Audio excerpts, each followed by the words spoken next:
ಹೇ ಚಿನಾಸ್, ಎಲ್ಲರೂ ಚೆನ್ನಾಗಿದ್ರ ಅನ್ಕೋತೀನಿ. ಈಗ ಗೊತ್ತಾನೆ ಹೋಗಿ ಹಾಕೊಂಡ್ರೆ ಟು ನೋಡ್ಕೊಂಬಂದೆ. ಮಾತಾಡೋಣ ಅದ್ರ ಬಗ್ಗೆ. ಚೆನ್ನಾಗಿಲ್ಲ ರಿವ್ಯೂ ಇಷ್ಟ ಆದ್ರೆ ನೋಡಿ, ಇಲ್ಲಾಂದ್ರೆ ಸೈಡ್ ತಳ್ಬಿಟ್ಟು ಹೋಗ್ತಾ ಇರಿ. ಈಗ ಮೂವಿ ಬಗ್ಗೆ ಹೇಳೋದಾದ್ರೆ ಅಖಂಡ ಟು ಇಟ್ಸ್ ಓಕೆ ಗುರು, because no logic only magic. ಈ ಮಾತು ಯಾಕೆ ಹೇಳ್ತೀನಿ ಅಂದ್ರೆ, ಫಿಲಮ್ ಫುಲ್ಲು ಲಾಜಿಕ್ ಅನ್ನೋ ಮಾತೇ ಇಲ್ಲ. ಯಾಕಂದ್ರೆ ನ್ಯೂಟನ್ಸ್ ಅವರ ತಲೆ ಕೆಳಗಾಗ ಲಾಜಿಕ್ಗಳಿರೋದಿಲ್ಲ.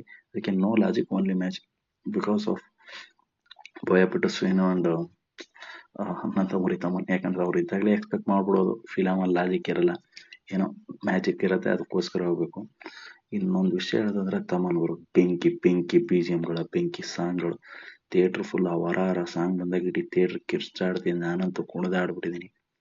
ಸಿನಿಮಾದ ಮೇನ್ ಅಸೆಟೇ ಅವರು ಅಂತ ಹೇಳ್ತೀನಿ. ಎಕ್ಸ್ಪೆಷಲಿ ಜಾಜಿಕಾಯ ಸಾಂಗು, ಬಾಲಯ್ಯ ಅವ್ರ ಡ್ಯಾನ್ಸ್ ಆಗಲಿ, ತಮ್ಮನ್ ಅವ್ರ BGM ಪಾಪ ಹೇಳಂಗೆ ಇಲ್ಲ. ತಮ್ಮನವ್ರು 2 ಗಂಟೆ 50 ನಿಮಿಷ ಫಿಲಮ್ ಇದ್ರೆ 2 ಗಂಟೆ 50 ನಿಮಿಷ ಒಂದು ಸೆಕೆಂಡ್ ಬಿಟ್ಟಿಲ್ಲ ಅವರು ಫುಲ್ BGM. ಇನ್ನು ಬಾಲಯ್ಯ ಅವ್ರ ಬಗ್ಗೆ ಹೇಳೋದಾದ್ರೆ ಸೆಟಲ್ಡ್ ಅಂತ ಆಕ್ಟಿಂಗ್ ಅಂತ ಅವ್ರ ಬಾಯಲ್ಲಿ ಬರಲ್ಲ, ಸೆಟಲ್ಡ್ ಡೈಲಾಗ್ಸ್ ಅಂತೂ ಬರಲ್ಲ. ಸಿನಿಮಾ ಫುಲ್ ಓವರ್ ಆಗೇ ಇರುತ್ತೆ. ಯಾಕಂದ್ರೆ ನಾವು ಎಕ್ಸ್ಪೆಕ್ಟ್ ಮಾಡ್ಬಿಡ್ಬೋದು ಅದೇ ತರ ಇರುತ್ತೆ ಅಂತಾನೆ. ಅದಕ್ಕೆ ನಾವು ಲಾಜಿಕ್ ಐತೆ ಲಾಜಿಕ್ ಇಲ್ಲ ಅಂತ ಹುಡುಕ್ಲೇಬಾರ್ದು.